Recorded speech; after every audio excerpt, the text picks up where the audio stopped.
राम राम राम राम राम राम राम राम राम नारायण नारायण।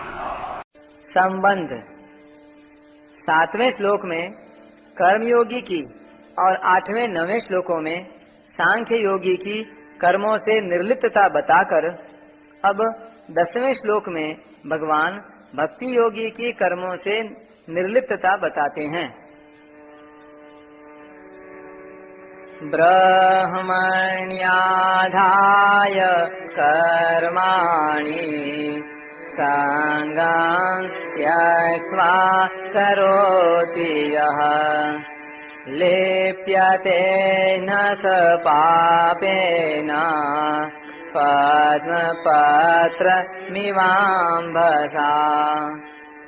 जो भक्ति योगी संपूर्ण कर्मों को भगवान में अर्पण करके और आसक्ति का त्याग करके कर्म करता है, वह जल से कमल के पत्ते की तरह पाप से लिप्त नहीं होता। व्याख्या। ब्रह्मण्याधाय कर्माणि, शरीर, इंद्रियां, मन, बुद्धि, प्राण आदि सब भगवान के ही हैं, अपने हैं ही नहीं। अतः इनके द्वारा होने वाली क्रियाओं को भक्ति योगी अपनी कैसे मान सकता है। इसलिए उसका यह भाव रहता है कि मात्र क्रियाएं भगवान के द्वारा ही हो रही हैं और भगवान के लिए ही हो रही हैं, मैं तो निमित्त मात्र हूँ। भगवान ही अपनी इंद्रियों के द्वारा आप ही संपूर्ण क्रियाएं करते हैं। इस बात को ठीक ठीक धारण करके संपूर्ण क्रियाओं के कर्तापन को भगवान में ही मानना, यही उपर्युक्त पदों का अर्थ है।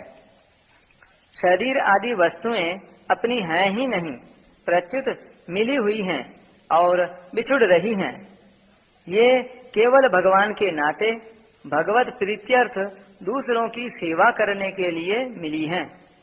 इन वस्तुओं पर हमारा स्वतंत्र अधिकार, इसलिए इन शरीर आदि को तथा इनसे होने वाली क्रियाओं को अपनी मानना ईमानदारी नहीं है।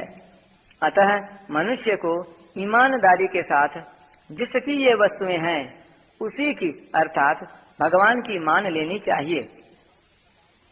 संपूर्ण क्रियाओं और पदार्थों को कर्मयोगी संसार के, ज्ञान योगी प्रकृति के और भक्ति योगी भगवान के अर्पण करता है। प्रकृति और संसार दोनों के ही स्वामी भगवान हैं। अतः क्रियाओं और पदार्थों को भगवान के अर्पण करना ही श्रेष्ठ है। संगम त्यक्त्वा करोति यः, किसी भी प्राणी, पदार्थ, शरीर, इंद्रियां, मन, बुद्धि, प्राण, क्रिया आदि में किंचन मात्र भी राग, खिंचाव, आकर्षण, लगाव, महत्व, ममता, कामना आदि का न रहना ही आसक्ति का सर्वथा त्याग करना है। शास्त्रीय दृष्टि से अज्ञान जन्म मरण का हेतु होते हुए भी साधन की दृष्टि से राग ही जन्म मरण का मुख्य हेतु है। कारणं गुण संगोस्य सदसत योनि जन्मसु, राग पर ही अज्ञान टिका हुआ है, इसलिए राग मिटने पर अज्ञान भी मिट जाता है। इस राग या आसक्ति से ही कामना पैदा होती है। संगात संजायते कामः, कामना ही संपूर्ण पापों की जड़ है। इसलिए यहाँ पापों के मूल कारण आसक्ति का त्याग करने की बात आई है, क्योंकि इसके रहते मनुष्य पापों से बच नहीं सकता और इसके न रहने से मनुष्य पापों से लिप्त नहीं होता। किसी भी क्रिया को करते समय क्रियाजन्य सुख लेने से तथा उसके फल में आसक्त रहने से उस क्रिया का संबंध छूटता नहीं, प्रत्युत छूटने की अपेक्षा और बढ़ता है। किसी भी छोटी या बड़ी क्रिया के फल रूप में कोई वस्तु चाहना ही आसक्ति नहीं है। प्रत्युत क्रिया करते समय भी अपने में महत्व का, अच्छेपन का आरोप करना और दूसरों से अच्छा कहलवाने का भाव रखना भी आसक्ति ही है।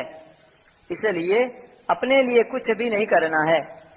जिस कर्म से अपने लिए किसी प्रकार का किंचन मात्र भी सुख पाने की इच्छा है, वह कर्म अपने लिए हो जाता है। अपनी सुख सुविधा और सम्मान की इच्छा का सर्वथा त्याग करके कर्म करना ही उपर्युक्त पदों का अभिप्राय है। लिप्यते न स पापेन पद्म पत्र मिवाम्बसा। यह कितनी विशेष बात है कि भगवान के सम्मुख होकर भक्ति योगी संसार में रहकर संपूर्ण भगवदर्थ कर्म करते हुए भी कर्मों से नहीं बंधता। जैसे कमल का पत्ता जल में उत्पन्न होकर और जल में रहकर भी जल से निर्लिप्त रहता है, ऐसे ही भक्ति योगी संसार में रहकर संपूर्ण क्रियाएं करने पर भी भगवान के सम्मुख होने के कारण संसार में सर्वदा सर्वथा निर्लिप्त रहता है। भगवान से विमुख होकर संसार की कामना करना ही सब पापों का मुख्य हेतु है। कामना आसक्ति से उत्पन्न होती है।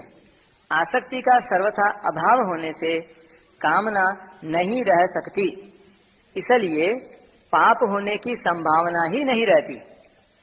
धुएं से अग्नि की तरह सभी कर्म किसी न किसी दोष से युक्त होते हैं, परंतु जिसने आशा, कामना, आसक्ति का त्याग कर दिया है, उसे ये दोष नहीं लगते। आसक्ति रहित होकर भगवदर्थ कर्म करने के प्रभाव से संपूर्ण संचित पाप विलीन हो जाते हैं। अतः भक्ति योगी का किसी प्रकार से भी पाप से संबंध नहीं रहता।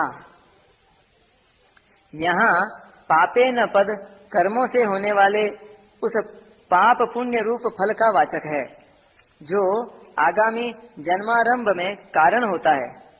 भक्ति योगी उस पाप पुण्य रूप फल से कभी लिप्त नहीं होता, अर्थात बंधता नहीं। इसी बात को 9वें अध्याय के 28वें श्लोक में शुभाशुभ फलैरेवं मोक्ष से कर्म बंधनैहि पदों से कहा गया है। परिशिष्ट भाव। यहाँ सगुण ईश्वर को ब्रह्म कहने का तात्पर्य है कि ईश्वर सगुण, निर्गुण, साकार, निराकार सब कुछ है, क्योंकि वह समग्र है। समग्र में सब आ जाते हैं। श्रीमद् भागवत में भी ब्रह्म निर्गुण निराकार, परमात्मा सगुण निराकार और भगवान सगुण साकार तीनों को एक बताया है। वदन्ति तत् तत्त्वविदस् तत्त्वम् यज्ञानमद्वयम् ब्रह्मेति परमात्मेति भगवानिति शब्दयते। तात्पर्य यह हुआ कि सगुण के अंतर्गत ब्रह्म, परमात्मा और भगवान ये तीनों आ जाते हैं, पर निर्गुण के अंतर्गत केवल ब्रह्म ही आता है, क्योंकि निर्गुण में गुणों का निषेध है। अतः निर्गुण सीमित है और सगुण समग्र है। वैष्णव लोग सगुण साकार भगवान के उत्सव को ब्रह्मोत्सव नाम से कहते हैं। अर्जुन ने भी भगवान श्री कृष्ण को ब्रह्म नाम से कहा है। परम ब्रह्म, परम धाम, पवित्रम परमम भवान।